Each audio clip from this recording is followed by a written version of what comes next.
Welcome to the Sage Family Podcast, where we explore natural, homeschooling, gentle parenting, simple living, and family adventure. I'm Rachel Rainbow, the Sage Parenting Coach, coming to you from the Pacific Northwest, where I live wild and free in connection with my 3 wildlings and the Papa Bear in our fixer-upper on the beach. This is episode 51, and today I'm here with Kaleena Amuchastegui talking about taking the homeschooling leap. Kaleena is a mama of 4 and co-author of the 5-Hour School Week, along with her husband Aaron. She left all the comfort of living and learning the traditional way, and now through travel, open communication, and a huge dose of trust, they are learning and thriving together as a family. So join us around the campfire and let's get living the family life of our dreams.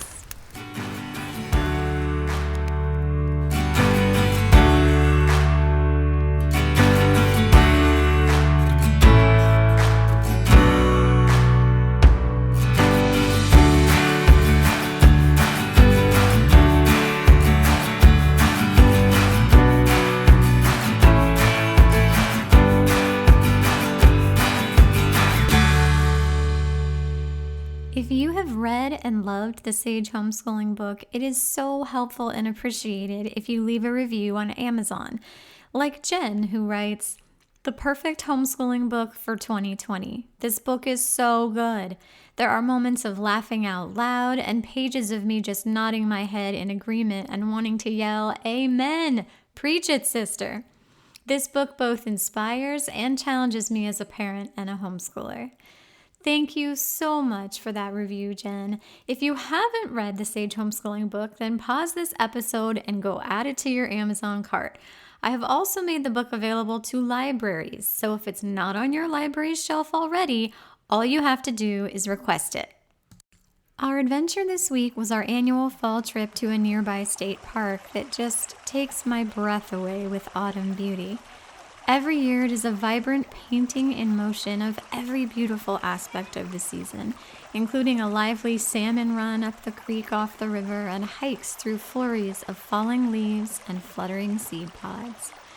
In characteristic 2020 fashion, the creek was empty and the trees hadn't yet fully turned, but my kids were so positive and we had the loveliest day together, hiking, exploring, and climbing. At one point, my husband became separated from us and my kid pulled out their phone to call him. And I said, "No, we don't need phones because we have a love magnet that will pull Daddy right toward us." It was a solid 30 minutes of giggling and eye-rolling as I confidently and dreamily extolled the grand mystical powers of our epic love. Before, of course, he swooped in and swept me off my feet while the kids laughed and groaned at their completely over-the-top parents. We normally do a lot of remarkable things, but isn't it just so true that those subtler moments are often just as powerful as the extraordinary ones? I suppose at the end of the day, it isn't really the shark diving or jungle ziplining so much as the connecting with yourself, your loved ones, and the world around you that happens through those experiences that really makes the impact. A good reminder for me during this time when big experiences are limited. The quieter experiences are valuable too. Our little obsession this week is the All About Reading curriculum. Now, you have heard me say 1,000 times that your child does not need a reading curriculum to learn to read. I have a whole episode of this podcast, episode 8 with reading specialist Leah McDermott, on this very topic and a section in the Sage Homeschooling book. That said, when West asked me to bring in a resource to help accelerate his reading so he could read the Harry Potter book series on his own sooner, All About Reading was what I brought in. He was motivated by magical wizards to strengthen his reading muscle, and All About Reading gave us some exercises we could do together to pump up. He moved through level 1, and the frustration that had just begun developing as his drive surpassed his skill went away. When he completed that level, he chose during our bucket system collaboration session to focus on some other things for a couple seasons. And now going into the fall, he wanted level 2 of All About Reading. We move through as much as feels helpful of the lesson each bucket day, and he genuinely enjoys the reading boost. We have a good amount of neurodiversity in my family, including things like dyslexia and ADHD, and I wanted to give you a glimpse of what it's like to support learning as unschoolers. I read chapters of books aloud every night because we love sharing stories together. I strew books that I believe might interest them around the house. I read in front of them. I acquire whatever books they request. They have access to loads of audiobooks. I lean in and offer help when I believe it might be advantageous that they are free to decline. They are clear that they own their learning journey and wherever they are today is okay. No arbitrary timelines, no pressure, no shame. Since we have been finding All About Reading helpful, I reached out to them and asked if I could get an affiliate code to help support this work while I sing their praises, and they agreed. So go to rachelrainbolt.com/allaboureading and it will take you right to the curriculum we've been using with a lot of success.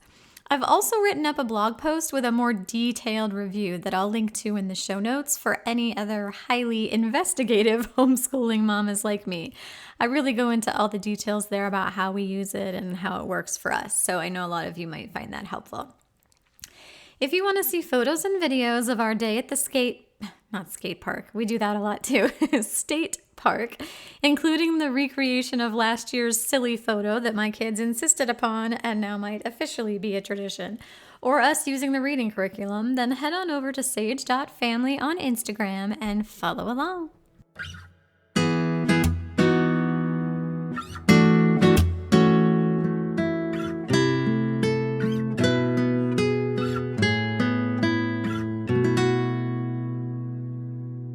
Kaleena's book, The 5-Hour School Week, is a thoroughly enjoyable read about her family's leap into homeschooling. And her Instagram is my favorite source of inspiring quotes and a wonderful source of authentic homeschooling experience.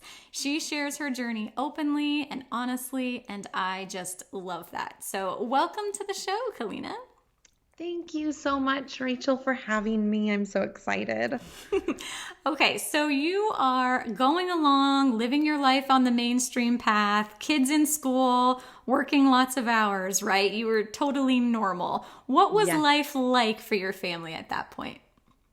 Oh, it was crazy. From the outside looking in, it looked beautiful and amazing and truly like the American dream from the outside looking in. My husband and I ran really successful real estate businesses. We had 3 beautiful, healthy little girls that always had matching bows and matching outfits. And they went to a private Christian school. And I mean, really, other than the white picket fence, we had created what everybody, I think, starts off wanting to create. We had the house and the cars and the dogs and the kids, and we worked really hard. We worked a lot of hours. And we invested a lot of years into our life thinking that that was what we were supposed to do. Yes. And for so many families right now, I think COVID is the catalyst that has brought them to homeschooling. But what was the catalyst for your family's leap off the mainstream path and into homeschooling?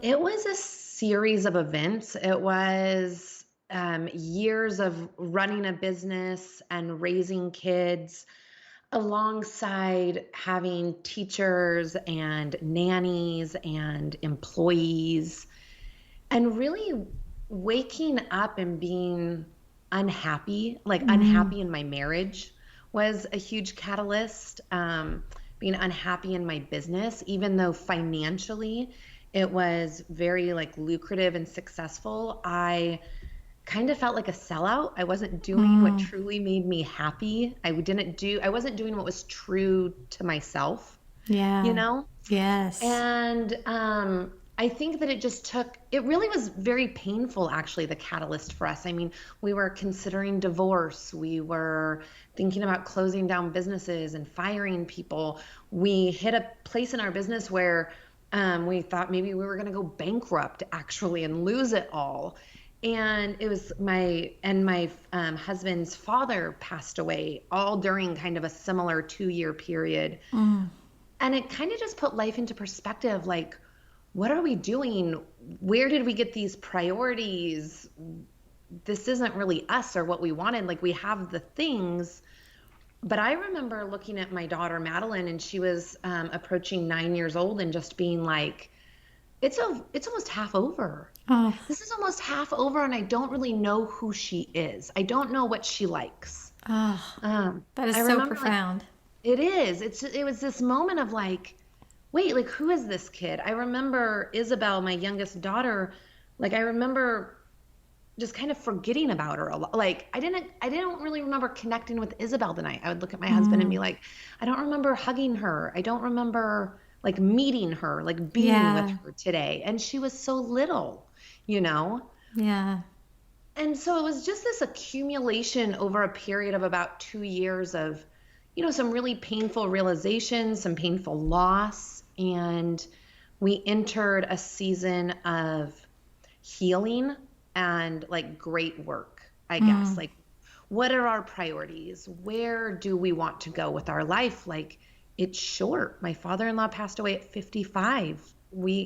Do we have 20 years? What are we going to do with that 20 years? I can relate to so much of that. Yeah, my mother passed away like a year and a half ago at the age of 65, and it's a profound realization that, like, it's almost like up to that point you almost kind of feel invincible. Yeah. And once you realize, like, whoa, in a very like real lived felt experience, our time on this earth with these people is finite. It is limited. And what are we going to do to make the most of that time that we have here with these people? Yeah, absolutely. And I guess I just had this feeling of like, I'm not satisfied with what we've done so far. Like, I Unfinished wasn't business. proud, like, I wasn't proud of myself in that moment. I wasn't like, if I meet my creator, he's going to be like high-fiving me and telling me I did a great job down here, I love that visual. So we needed to make a lot of changes. We needed to make big, big life changes, all the way around. Yes, and I love and I want to like highlight the discomfort and the pain that was a part of that catalyst and that pivot for you, because that tends to be the way, like baptism by fire, right? It's not enough motivation for us to get out of the status quo unless the pain is significant enough to compel us to do that work and challenge all of those pre-existing like held beliefs and narratives. Yep, absolutely. Yeah. Okay. I'm sure it took you a little time to get through some initial deschooling and to find your groove. So what were some of the lessons that you learned as you started homeschooling? Wow. So it was funny. Our transition was really, I say it's funny and unique, but the more I talk to people, I realize that this is pretty common.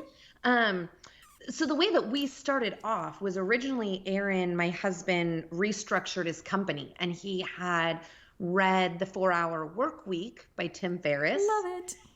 And so so that's kind of where our whole new beginning started, as he figured out how to work less and more efficiently. We started going to therapy. We did all of these things in mine and his life, and we started thriving. And then we would look back and our kids were still sitting in school for 7 hours a day, Yes. And I'm like, wait, there's still a big chunk of this that we're missing. And so over time, I finally got brave enough, and I talk about this a lot on my page, but like, it took me 18 months from the time that I really believed in home education to actually bringing my kids home. And when I did, I still brought all that schoolish stuff with me. Yes. I really thought, I'm like, I'm going to do school at home so then I get to be with them. Yes. Because for me, it was always about quality of life first. I didn't have all these feelings about the education system yet. I didn't really have, like, right now I have very passionate feelings about how toxic schools can be and how they let our kids down and all of these things. But like, I developed those after the fact. Yes. Originally for me, it was 100% I want time, quality of life, relationship with my kids. So we brought all the schoolish stuff in with us. We started off with like a really just like, K through 12 type curriculum, super accredited, School at check all home. the boxes and pass the tests. And it lasted not for very long because I couldn't get that quality relationship with my kids while trying to run a school system in my home. Like the two weren't compatible. Your kids were telling you this is not the way. Yeah. They're like, no, we're not doing this with you at all. You might as well send us back to a classroom if this is the plan, Your kids fired teacher Kaleena and made clear that they were just interested in Mama Kaleena. Yes. I love that. And so then it just became, so deschooling was your original question. And that really started 100% with me and my mindset and everything that I knew about education. I had to figure out, where did I pick that idea up? Like, where did that story about school and education and learning come from? And then really like dismantle that. Yes. What were some of those stories that you dismantled? That you are successful if you have a degree is a big one. That you are worthy when you have a good report card. That you're going to make it in life and be somebody if you jump through these hoops. Yeah. The hoops that I jumped through, the hoops that my parents jumped through. Yep. It's that story that we're told and that we live.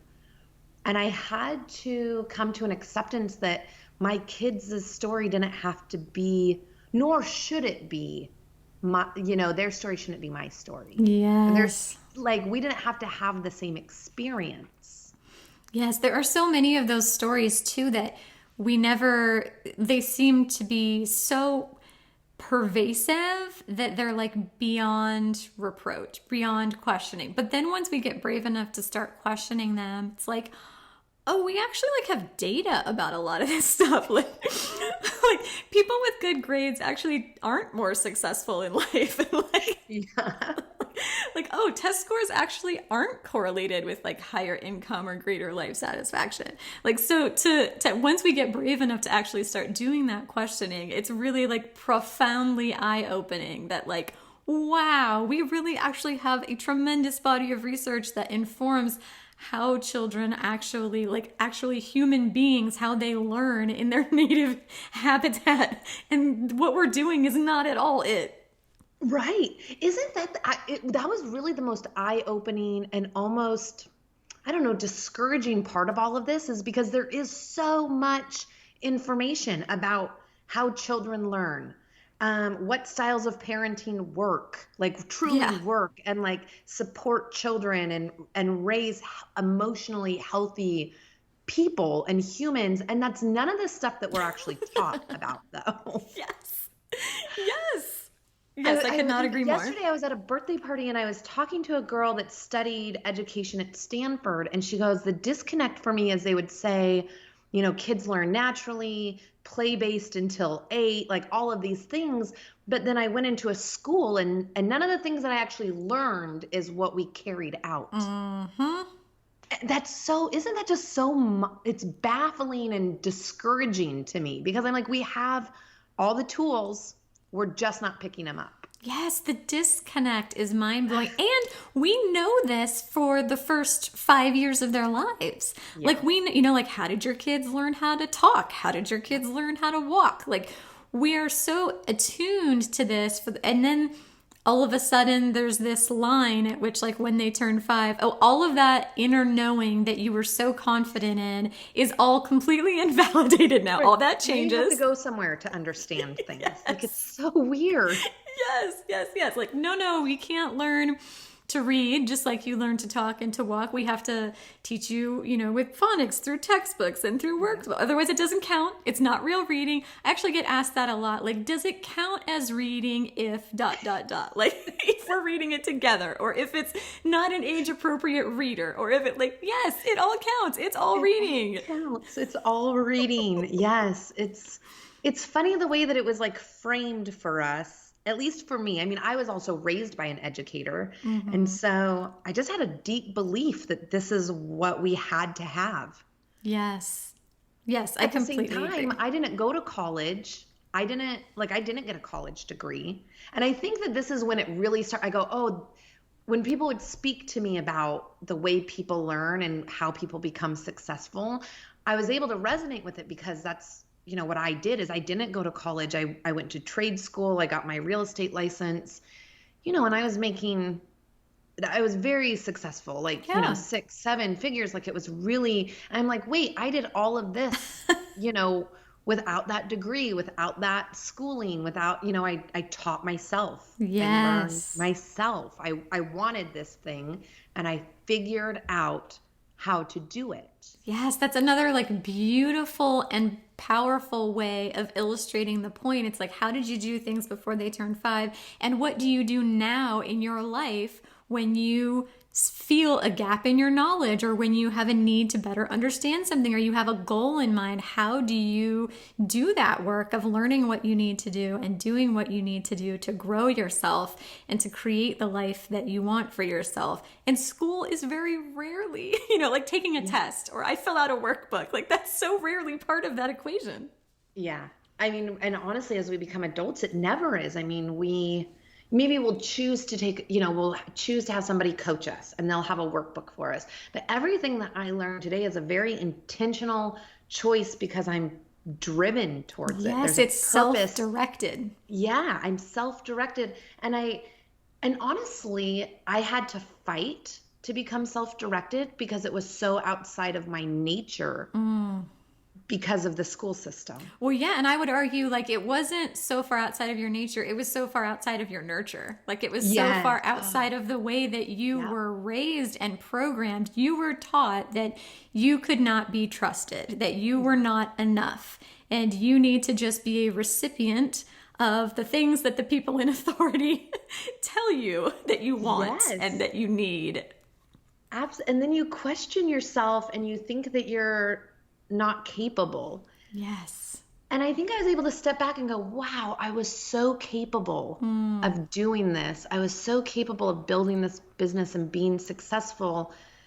But I could identify these walls that I was having to, jump over and break through. I go, why would we build those walls for our kids? Yes. Yes. Oh my goodness. Yes. Like, why even put them up in the first place? Like, why do this with all of the same things that I'm having to overcome, I guess. Yes. Right? Like, I can make this more enjoyable for them. They can love this, is what I started to feel like. I started to enjoy learning and loving to learn. And it really made me feel like, well, why don't we just start off that way instead? I want to start there with my kids, not end there with 40-year-olds just getting it. Isn't that so like tragically radical? Yeah. I mean, people think you're crazy when you say that. Yes. So, and you share my affinity for self-directed learning. So talk to us about what that means for you and why you think it's important. Oh, for us, it's just about the freedom to learn what they are naturally and passionately curious about, and giving them an environment that they can pursue that themselves, I guess. Yes. And so it's about choice. It's about, the lack of coercion, because so much of school is coerced and forced and just really laid out for them. And I prefer to have my kids lay out their own days, and make their own choices so that when they're older, they know how to make a choice. Bingo. That's it. It's like we tell them, in order to prepare you for adult life, you have to do everything that I say and have no innovative or self-directed thoughts or activities. And then to be successful as an adult, turns out those are all the qualities that you actually need. You need to be self-motivated. You need to be innovative. You need to be creative. You need to be self-driven and self-directed. And you have to be capable of making a choice. I think, I mean, even as an adult right now, almost 40 years old, I struggle with, is this the right choice? Am I doing it for the right reason? Have I researched it enough? And it ultimately always comes down to, am I enough to know that I can make this choice? Like I lack confidence, I think, in choice making. And so I think a lot of adults do. They might call it something else. It might look like something different. But I think that when it comes to important choice making, a lot of us don't feel capable. Yes. A lot of times I think we call it anxiety, and it shows up as anxiety when really this is a big part of the root of where that feeling is coming from. Yeah. Or overwhelm, which turns into depression. Like I'm just not going to make any choice at all because and so I'm overwhelmed about it. Yes. So I think that by giving them choices now, I mean, my hope in theory, right? My girls are still young. We're super new at this, but in theory and learning about and following people that have done this far longer than I have, I believe that my kids will be capable of making choices for themselves and for their families, and they'll feel confident. Yeah. Can you imagine like how far ahead of the game our kids will be when we had to spend like the first, however many years just getting back to the starting line of like, who am I and how can I play to my strengths, and how can like just that they won't have to spend the decade or the decades or the years like just getting back to the starting line, getting back to base point. It's like we're born with that knowing, and we just have to not get in between our kids and their knowing of themselves and their relationship with the world. Just stay out of the way. Just stay out of the way. Yeah, I absolutely agree. I think already mine are so much further ahead than I was at their age. I mean, even at 18, my 13-year-old knows more about herself in this world that, I knew, as a very young adult. It's impressive to see when you stay out of the way and you give them choices, what they actually do with those choices. Yes. Like my 15-year-old plans to start a dual enrollment college program next year. And she's like, okay, so she came to me and she says, okay, so I want to like feel confident going into like the math and the essay writing. So if I work backwards, like, are there any like programs or classes or resources I can tap into now so we can kind of scaffold up to that? So it's like, I would not have had even like the brain structure to comprehend that level of like self-direction when I was her age. No, I didn't think about stuff like that at all. And my 13-year-old is the same way. She goes, I want to do this, and this is what I need to do to get into that. There's a program I want to do in 3 years, and I need to do X, Y, and Z. Yes. So can you sign me up for this class so I'll feel prepared? I'm like, what? What are you talking about? It's incredible. It's like, yes, absolutely. Like, I will support that. I love it. You've thought it out. You've looked it up. They do the research. There's nothing, I just tell them there's nothing off limits. Like, what you want. Like, we will find a way to, provide that resource or, have that experience happen when that's something that you feel driven towards. Ooh, yes. I love that thing you're touching on too, of like your role in supporting them in homeschooling. Yes. Like, tell me about that. Like, what does that look like in your family? I mean, the word teacher like kind of makes me cringe a little bit. Like, I get very cringy, like, oh, you teach your kids? No, I'm not a teacher. I'm not a professional, really. I'm a guide. I'm a facilitator. And, really I just like being a cheerleader, I think, more than anything else. Yes. For my kids is just cheering them on as they kind of figure it out. And then, the younger ones need more provided for them in terms of like resources, having me go to the store and get whatever, or, but for the most part, it's just me cheering them on, looking over their stuff and, just being super proud of them, of what they're accomplishing, and being like, wow, this is so cool that you took this on and did it. Yes, I love the word ally right now. Like that Uh, word's really resonating with me in terms of like my role with the kids on the homeschooling front. It's like I strive to just be an ally for them. Like I'm here as a resource. I'm cheering you on. There's a bit of like that cheerleader component for me in the ally part. Like I can sort of move in and out in terms of how far I lean forward and how far I lean back based on what they tell me they need. Like that word's just really resonating with me right now. that's an awesome word. I love that. Okay, so you sort of modeled your approach on the 5-Hour Work Week by Tim Ferriss, which is a book that is sitting in my book hall of fame right behind me here on the shelf. So tell me about that parallel between the 5-Hour Work Week and your book, The 5-Hour School Week. Yeah, I mean, I think that it was, what's funny is my husband, Aaron, he started speaking to big groups of entrepreneurs about the 4-hour work week in the way that it reformed his business. Because really what happened is Aaron started working a lot less, pouring into things that he loved more. He became very efficient in the way that he would do his emails and just do like very small bursts of intentional work. Yeah. And then really just like hang out with us or, just be outside, working outside on the lawn, being in his garden. And so he just noticed this huge quality of life shift. He didn't feel, chained to his computer and his phone in the same way.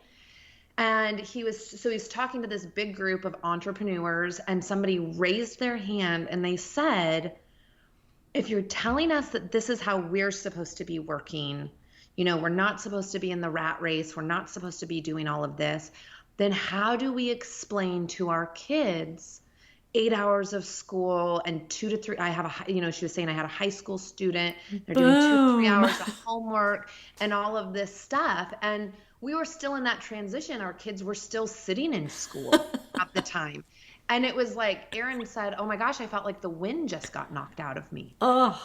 Because it was like, why? Yes, you're absolutely right. And in theory, why couldn't we do that with our kids? Why couldn't we do bursts of intentional work, and then let them live their life and enjoy things that they actually love doing? And why can't we travel with them? Why do they have to be here all day?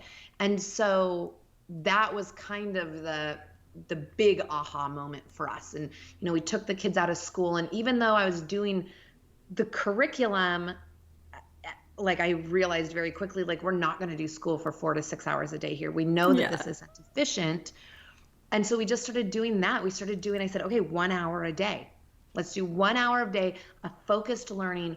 And I just remember all of a sudden saying, what do you want to learn? That was it. That's how I started. What do you want to learn? And I remember my middle daughter saying, I love cheetahs. Like it was this, I love cheetahs. I want to know more about cheetahs. And then my oldest being like, I'm going to teach her how to write a report. And so it was just because she was from school, right? Yeah. Like she was a school kid, and she's like, I'm going to teach her how to do this. And then it just became that every single day. What do you want to learn? How do you want to learn it?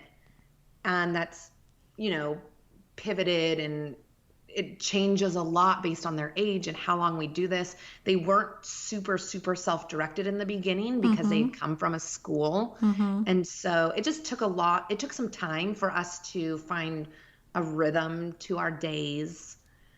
But really it hasn't changed much more from that though. I ask them every week, what do you want to learn? They pretty much know what they want to learn because they all have good goals right now. And we have resources now. They like online classes. They have specific books. Sometimes it looks very schoolish in my house actually right now. But it's all like, it's what they've chosen to do over the years. And it's really, an hour. As they get older, it gets more closer to 2 hours of very focused, intentional learning. And the rest of the time they're doing the things that they like love, that they want to spend their whole life doing. Yeah. I think so many families right now who weren't homeschooling pre-COVID, their kids came home and for the first time they are seeing what their kids are actually doing in school. You know, they're sitting in front of the computer for 6 hours a day, and they're seeing for the first time all of the busy work and like wasted time and how their kid feels, you know, moving through these worksheets and working through these lessons. And so I think a lot of families out there right now are in that position of like where the wind is being knocked out of them, you know, like where they're realizing for the first time, holy crap, like this is a tremendous waste of their time and life energy. Yeah, I keep hearing that. I keep hearing about the boredom and the tears. Yeah. I think it's a huge wake-up call to parents to realize like, oh, this is very repetitive. A lot of what happens in school is actually just moving kids transitions around. And management. Transition. Yep. Yeah. And that the majority of that stuff, and they can sort of witness it for the first time firsthand, is not retained. No. I mean, if you think back, like I like this example because it makes me chuckle, but that show that was on for a while, like, Are You Smarter Than a Fifth Grader?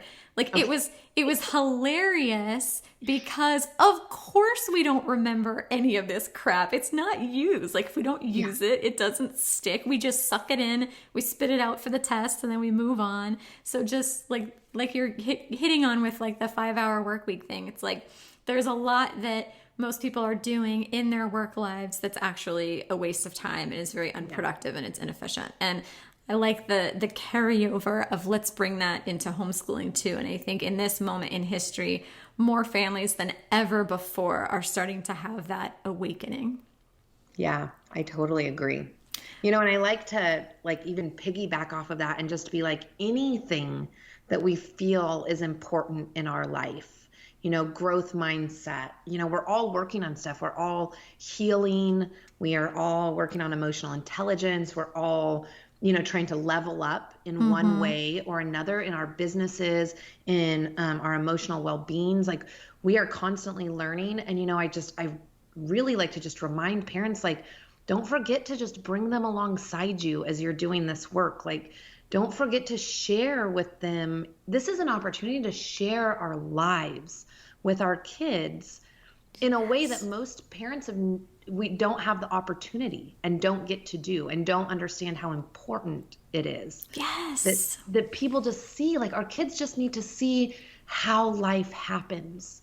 They need to see that like tough things occur and we move through it. They need to witness our feelings and our disagreements and our making ups and relationships. Like this is the stuff I think that we kind of shelter our kids from. And then when they get out to the world, they're like, wait, what? What happens in marriage? Wait, how do you keep friendships? Like, you know, it's the stuff we protect them from when really we should just be like, grab their hand, bring them alongside you.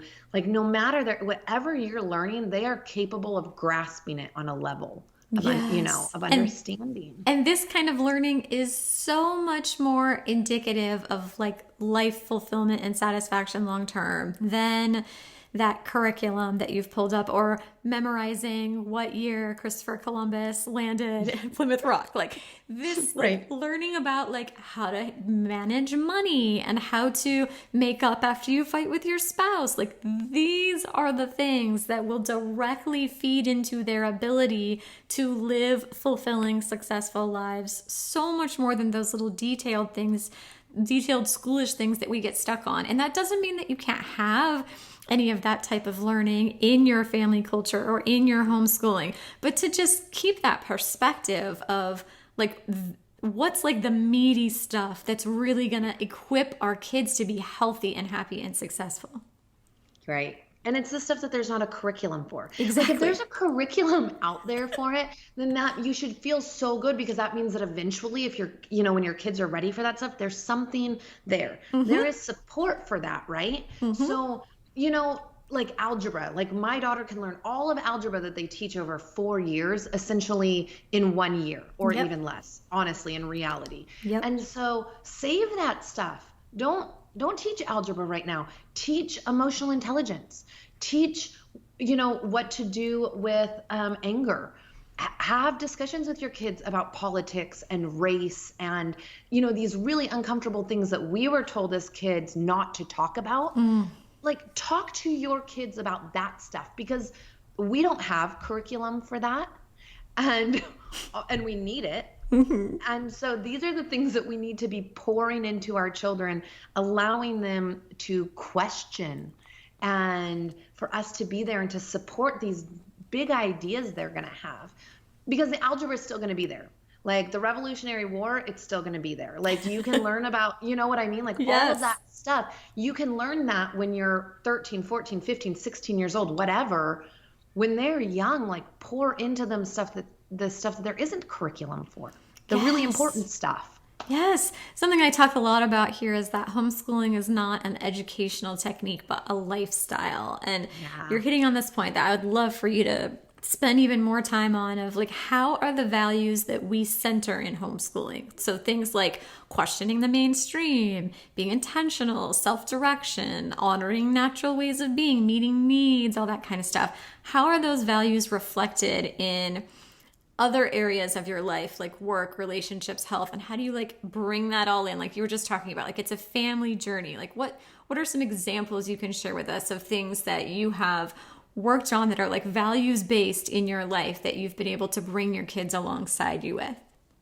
Yeah, I mean, they really watch something that I think is so important, and I love watching that they get to be a part of, is they get to see like how Aaron manages people, in his business, how he talks to his employees, how he, holds their family as being like really important. We talk about our employees and how we're able to help them and what's going on in their life, and like how you treat people, how you lead people as an employer, right? It's more than just bossing people around. Which I love. Like they get to witness that. They know his employees. We do stuff. So I think that's a big lesson for them. Service is really important to me. Like just having a service heart, just supporting people and being a good community member. And so we've got to take our kids, on some pretty incredible mission trips. We've got to work with homeless shelters in both Austin and Sacramento. They've gone to Haiti and got to be in like some of the children's villages. And so that's just learning, like you just don't get in a classroom. And it's real life experience to say, how do other people, exposing them to culture became incredibly important, because, we live in a country that is unlike most countries, and we think that this is a normal way to live. And I wanted them to know that this isn't a normal way to live at all.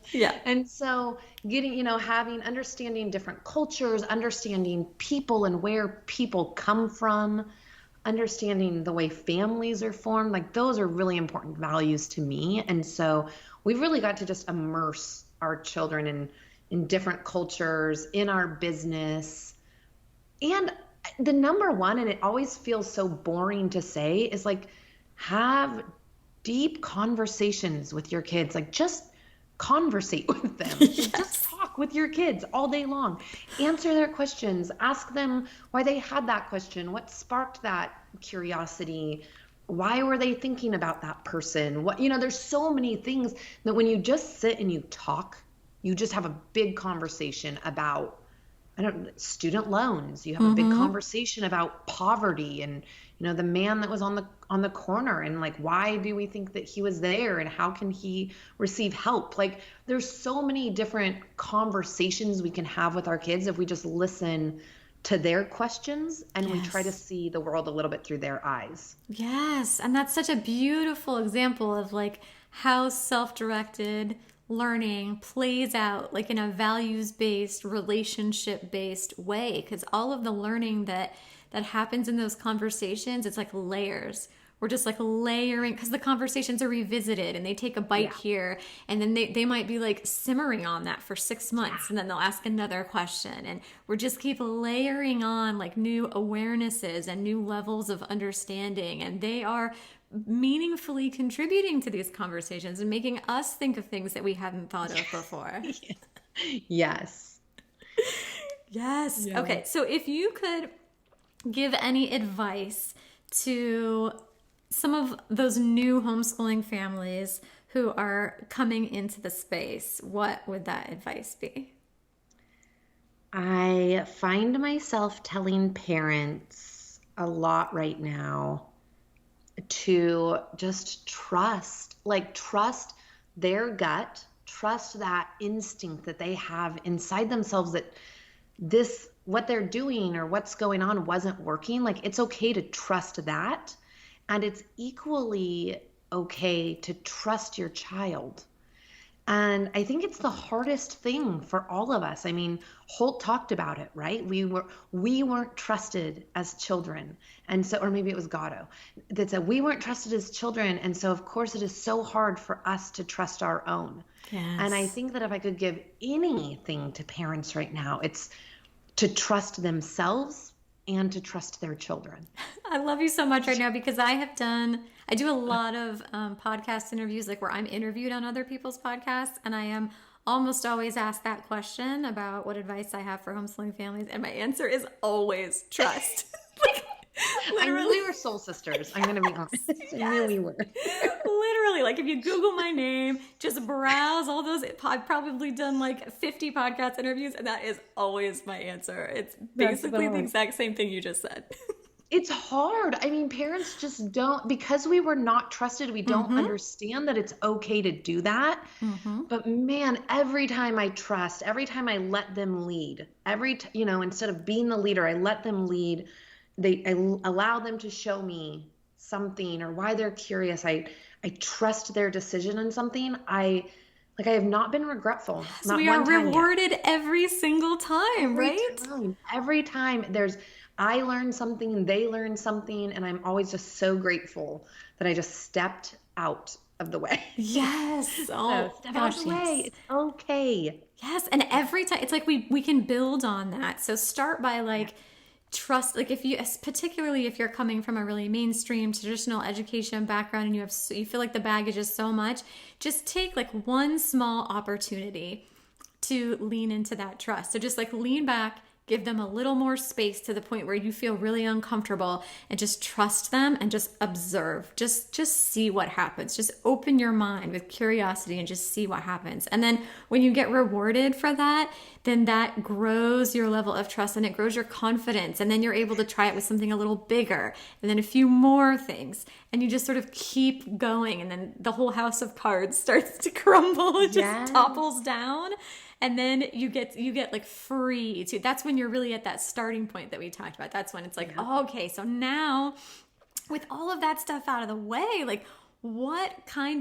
how do we want to spend our days, and what do we want our relationship to feel like? And that is where that's where you can reach your greatest potential right there. Yeah, I totally agree. And none of us started off. I mean, I get asked all the time, how are you so confident? How do you do this? I'm like, I wasn't, and I'm not fully, right? I'm a work in progress. I'm learning and pivoting every day. And the only way I became confident was just trying it. Just like you said, one little thing that built into something bigger, that became a bigger experience, that they showed me that they could do one more thing. And, the more I stand back and I'm like, wow, look at everything they did. It really is just such a humbling experience to remember that this is truly about them and their journey and their life and their education. Yes, I'm underlining what you're saying right now and putting all the exclamation points, and I really want everybody to hear this because this is huge, that our children are not extensions of us. They are their own sovereign nations. They are their own people, and they get to have their own life experiences, and you have to let them get hurt, and you have to let them stumble, and you can just be there for them and love them unconditionally and be a safe harbor that they know they can always come home to. But ultimately, this is their life. This is their journey, and you have to give them ownership of that. And I think that I have a deep belief they'll thank us for that. I think that's it, when it comes to them being grown adults doing their own life, I think that I want them to be able to say, hey, thanks for letting me do my thing. more than anything else. Not thanks for doing this for me, not thanks for, controlling this for me or making me go to this college or whatever, like all the things. I just want them to say like, thanks for letting me be me, Mom. Yes. At the end of the day, I think that's all I'm really, truly looking for. Yes. And I think for me, one of the things, like the thought experiments that helps to reassure me is, I like to think through like, okay, worst case scenario. And even thinking through like worst case scenarios of outcomes for my kids, I would still, and this is how I sort of like adjust my parenting compass.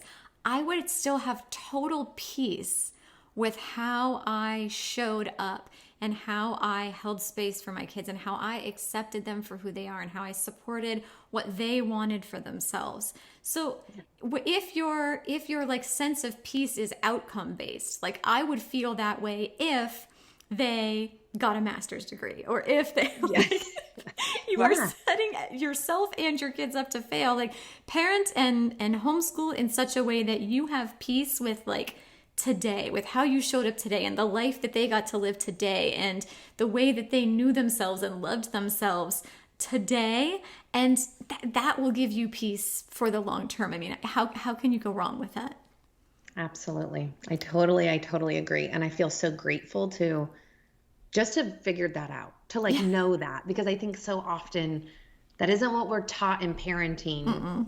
That's not what we're taught like the standard should be, or that's not the wish we're supposed to have. And so I don't know, there's just a lot of gratitude that I've figured that out and that I've found other women that have figured that out. Yes. Okay, let's move into our Q&A. So I asked the Sage family community what questions they had about taking the homeschooling leap. And Georgia asks, how do you balance different interests and abilities between siblings, particularly when there is a larger gap between ages? Yeah, so I go from 4, I have a 4-year-old son, and then I have 3 girls, and the oldest is 13.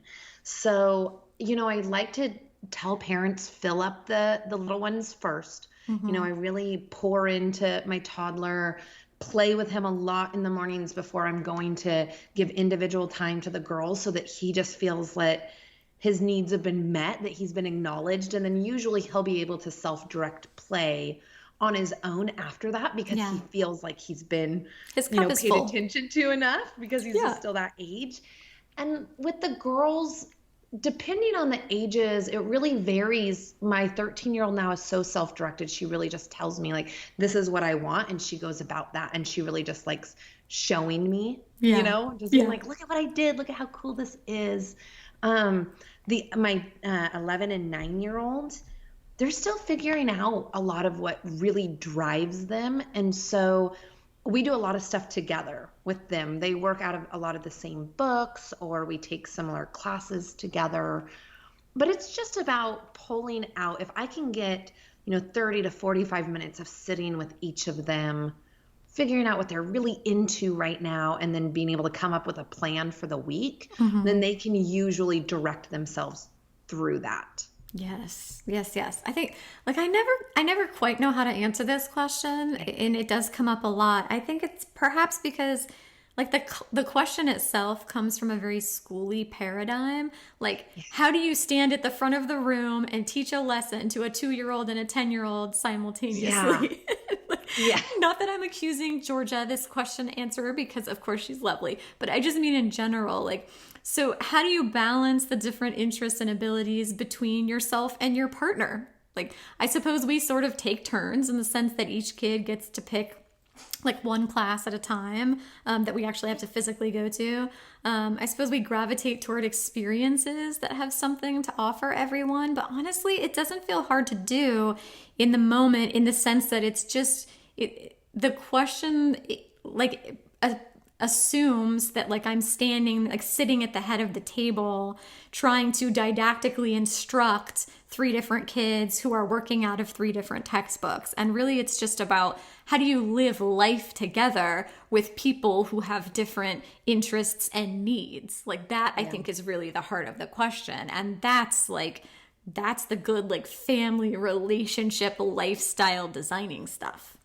Yeah, and it's just getting into like a flow that works for your family in that season, right? Yes. Like it changes so often. I mean, sometimes right now, one of my daughters will take the toddler out and go outside and do their thing while I'm doing laundry and the oldest is taking an online class. Like we're really just living life and we're just checking in and making sure that everybody's needs are being met and they have the resources they want. Yes.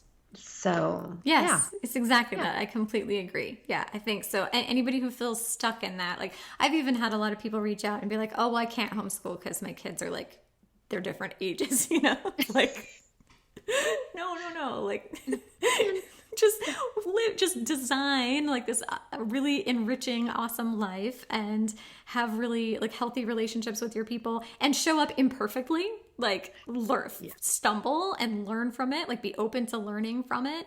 And like you said, there's a real like, does it do what works right now and then like adjust. So like we use like the bucket system as sort of like our soft structure, and there's like a seasonal collaboration for us. So like you talked about like once a week, we do that like once a season where we come together and it's like, okay, so like what do you want to learn? What challenges do you need more support for? What like strengths do you want to nurture in different ways? Like what's really working well for you? What new thing have you learned about yourself that you want us to factor in? Like just sort of having that conversation once a season, and for ourselves too. Like not just the kids, but for ourselves, and allow our kids to give feedback just like we want to be able to give feedback to them. So like my kids will say like, hey, I'm noticing that like if you don't do yoga in the morning, you really kind of have a harder time throughout the day. So like, is there anything we can do to like help make that happen for you? Yeah. Like be open to that feedback and include yourself in all of that like yummy, intentional lifestyle and day to day, like designing how your routine goes stuff. Yes, absolutely. Okay, the show notes can be found at rachelrainbolt.com/podcast51, where you can also subscribe and get show notes sent right to your inbox. But Kaleena, what are your favorite resources for people to dive deeper into this topic? And first and foremost, I will be including a link to your Instagram and to your 5-Hour School Week book, which everybody should read because it was thoroughly enjoyable. Thank you. Well, you're always one of my biggest resources. I share you along with Honey, I'm Homeschooling the Kids. Robin. Robin is amazing. Yes, she is.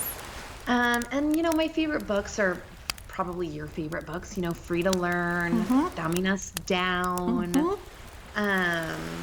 Blake Bowles just put out an amazing book. It's probably my favorite read so far this year. It's Why Are You Still Sending Your Kids to School? Yes, he was just on the podcast a couple episodes talking about it. He's awesome. I'm actually going to listen to it next. I was like, I didn't know Rachel interviewed Blake. I'm such a super fan of his. So his new book is incredible, and I constantly just share whatever resource I'm using right now, all of our whatever the kids are using, and everything on my Instagram page. So yes, so you definitely want to follow along, so you can get all of her latest book recommendations and inspiring quotes and see all the stuff she's learning as she learns it. It's funny because a lot of people will often ask like how I choose what to talk about, and I'm usually like, it's the stuff that I'm working on. Like, I interview the authors of the book that like I just read and blew my mind, or like I'm the same way. I love that. I write about what I'm going through all the time. Yeah. Exactly. All right. Well, thank you so much, Kaleena, for showing up for this conversation today. I know that everybody's going to enjoy listening to it. I especially love when I get to talk to another homeschooling mom, because it's, in addition to being like feeling really important and rewarding, it's also just casually enjoyable. So thank you for being so fun to talk to. This was really, really lovely. I'm just super honored, honestly. Rachel, you do such great work. So thank you for having me.